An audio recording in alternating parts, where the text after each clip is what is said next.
Bem-vindos à narração de um dos capítulos do livro As Seis Chaves do Amor. Antes de começarmos, deixo um aviso. O objetivo deste material não é apontar culpados, mas convidar cada um a olhar para si e para os relacionamentos com mais honestidade, coragem e carinho. Tanto o texto quanto as perguntas que você encontrará adiante foram criados como chaves, capazes de abrir caminhos de compreensão em nossas relações. Pense nisto como um mapa, um guia para que você reconheça quem foi, compreenda quem é hoje e, a partir daí, escolha com mais clareza quem deseja ser. Espero que este livro possa ajudar pessoas a compreender melhor seus relacionamentos. Este é o real motivo dele existir. Aproveite a leitura. Todos os direitos reservados ao autor. Parte 1. Sua jornada pessoal. Entendendo as raízes que moldam quem você é hoje. Você já se perguntou por que certos padrões insistem em se repetir em sua vida afetiva? Por que, mesmo mudando os parceiros, o enredo de suas histórias parece convergir para os mesmos conflitos, as mesmas angústias? A resposta, na maioria das vezes, não está no outro. Ela reside em um lugar muito mais profundo, um território interior que raramente somos ensinados a explorar. Nossa jornada amorosa não começa no primeiro encontro, nem no primeiro beijo. Sua origem é muito anterior, forjada em um tempo e espaço que silenciosamente esculpiram quem somos. Está gravada em nossas raízes, na maneira como fomos amados, ou na ausência desse amparo, nos códigos não ditos da infância e nas marcas que a existência, inevitavelmente, foi deixando em nós. Compreender essas origens não é um mero exercício de nostalgia, é uma necessidade, pois são elas que, de forma invisível, ditam como nos vinculamos, como confiamos e como nos entregamos ao amor na vida adulta. Para sabermos para onde vamos, é preciso ter a coragem de olhar de onde viemos. A vida não é uma linha reta e previsível. É um labirinto de curvas inesperadas, de pausas que nos forçam à reflexão e de recomeços que demandam uma bravura que nem sabíamos possuir. Cada fragmento de nossa trajetória, por mais trivial que pareça, contribuiu para a lente através da qual você percebe o mundo. E essa lente pode estar nítida, embaçada ou até mesmo distorcida. O próprio Sigmund Freud, um mestre em decifrar a alma humana, já nos alertava. O eu não é senhor em sua própria casa. Somos, em grande parte do tempo, movidos por forças submersas, ecos de vivências passadas que operam nas sombras da nossa consciência. Essas correntes invisíveis nasceram em nossas primeiras interações, na dança relacional com nossos pais. E mergulhar nesses alicerces não é caçar culpados nem se afogar em mágoas. É o primeiro e mais transformador passo rumo à verdadeira liberdade. É, finalmente, acender a luz em nossa própria casa. Pense em si mesmo como um arquiteto diante de um terreno. Antes de erguer a edificação dos seus sonhos, um relacionamento sólido, seguro e belo, você precisa conhecer o solo. Sua história, suas memórias, seus triunfos e especialmente suas dores. Tudo isso compõe a fundação sobre a qual você edifica sua vida afetiva.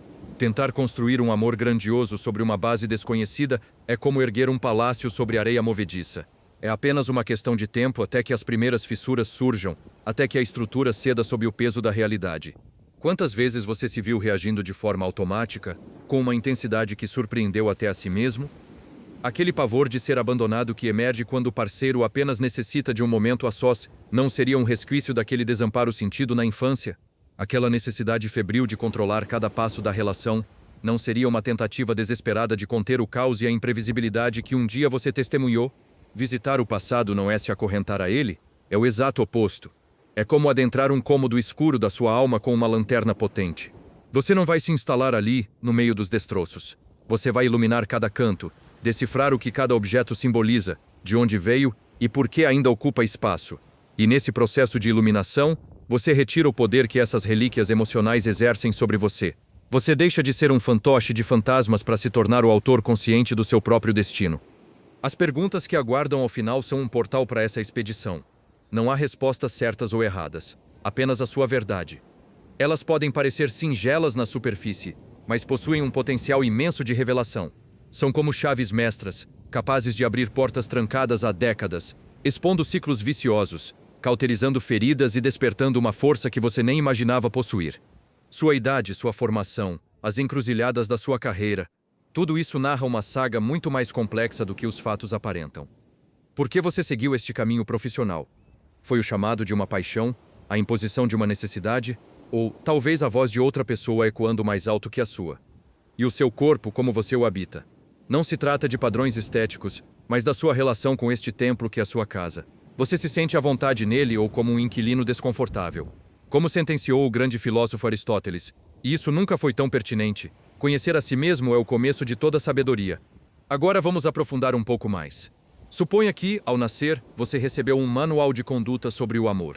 Um guia invisível, escrito não com palavras, mas com exemplos, gestos e silêncios. A maneira como seus pais se olhavam ou se evitavam, como gerenciavam seus desentendimentos ou os acumulavam sob o tapete, como expressavam ternura ou a distribuíam como um bem racionado. Cada cena, cada diálogo, cada vácuo tornou-se um artigo no seu código pessoal sobre relacionamentos. Se você cresceu em um ambiente onde o afeto era condicional, uma moeda de troca por bom comportamento, seu manual pode decretar que o amor precisa ser incessantemente merecido. Na vida adulta, isso se manifesta em um esforço exaustivo para ser perfeito para o parceiro, com um pânico constante de que, ao menor deslize, o carinho e a segurança serão revogados. Se o seu lar foi um campo de críticas, onde cada falha era um espetáculo, seu guia interno pode ter um capítulo inteiro sobre táticas de defesa. Você pode ter aprendido que a vulnerabilidade é um convite ao ataque. E hoje, em suas relações, você ergue fortalezas onde deveriam existir pontes, iniciando batalhas por trivialidades como um mecanismo de proteção. Percebe a dimensão libertadora dessa consciência? Suas reações mais viscerais, na maioria das vezes, não são sobre seu parceiro. São sobre o manual obsoleto que você continua a consultar. E a notícia mais espetacular é que, hoje, como um adulto no comando de sua vida, você detém o poder e a responsabilidade de revisar, rasgar e reescrever completamente esse guia. Sua conexão com seus pais é, inegavelmente, o epicentro desta jornada. O laço com sua mãe, o vínculo com seu pai, a presença calorosa ou a ausência gélida deles, tudo isso reverbera na forma como você se abre, se protege, estabelece fronteiras ou se entrega hoje.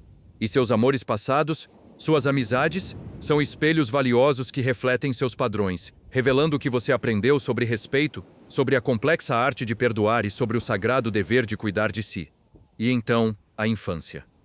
Alguma decepção cravou fundo em sua memória?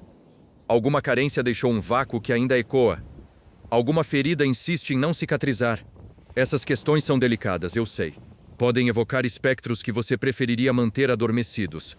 Mas elas são a chave.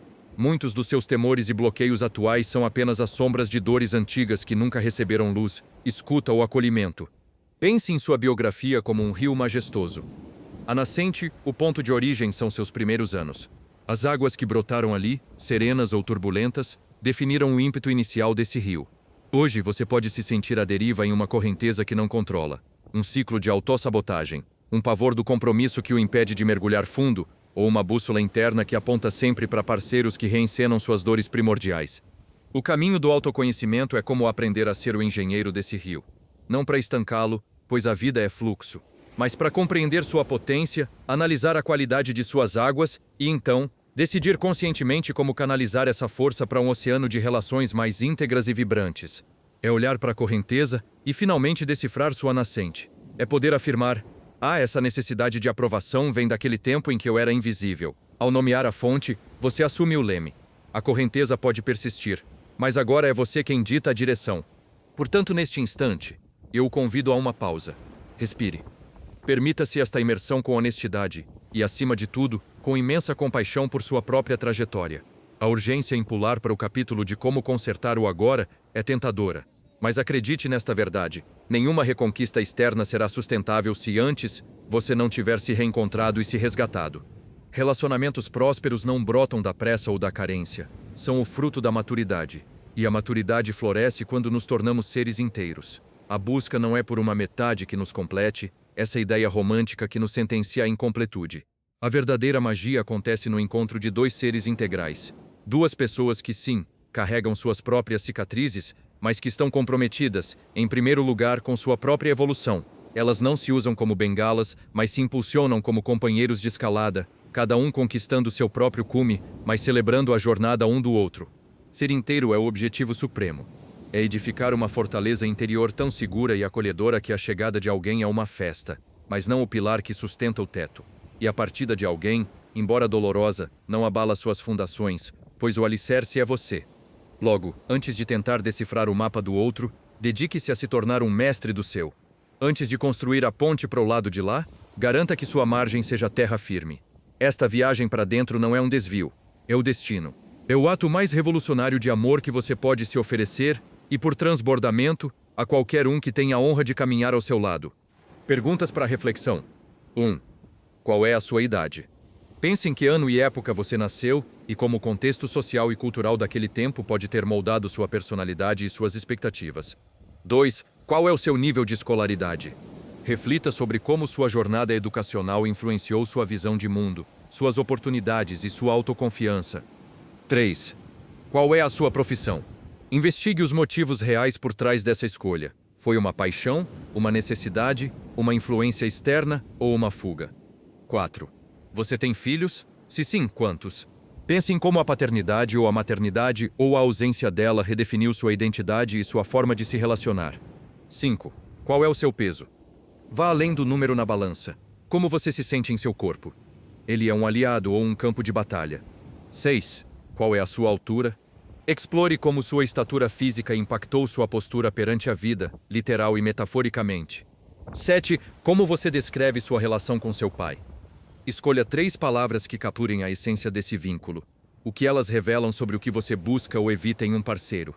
8. Como você descreve sua relação com sua mãe?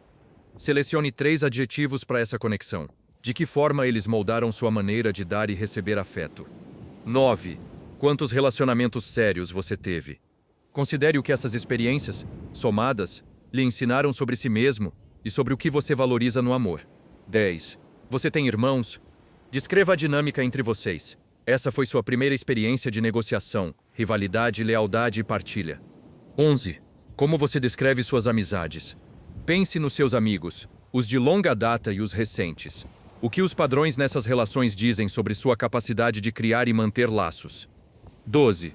Como é seu relacionamento com outros familiares? Identifique se há vínculos conflitantes. Eles podem ser um campo de treinamento inconsciente para as dinâmicas que você repete em sua vida amorosa.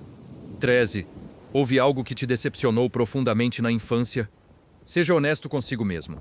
Essa memória pode ser a raiz de um medo ou de uma barreira que o limita até hoje. 14. Que conselho você daria ao seu eu de 15 anos sobre relacionamentos? A sabedoria que você tem hoje é o remédio para as feridas do seu eu mais jovem. O que ele mais precisava ouvir? 15. Qual padrão de comportamento você mais repete em suas relações e deseja mudar? Nomear o padrão é o primeiro passo para quebrá-lo. Olhe para ele sem julgamento, apenas com o desejo de evoluir. Obrigado por chegar até aqui, espero que tenha gostado. Siga nosso canal, compartilhe nossos vídeos e sinta-se à vontade para opinar, curtir e comentar. Não esqueça de aproveitar os outros capítulos que são lançados todos os dias no YouTube. Em breve teremos o livro impresso, com mais conteúdo e outros capítulos especiais. E mais uma coisa, o livro é uma leitura no estilo de um manual de instruções. Por isso, lembre-se, cada um possui um manual diferente do outro. Então aproveite o que lhe fizer mais sentido e divirta-se.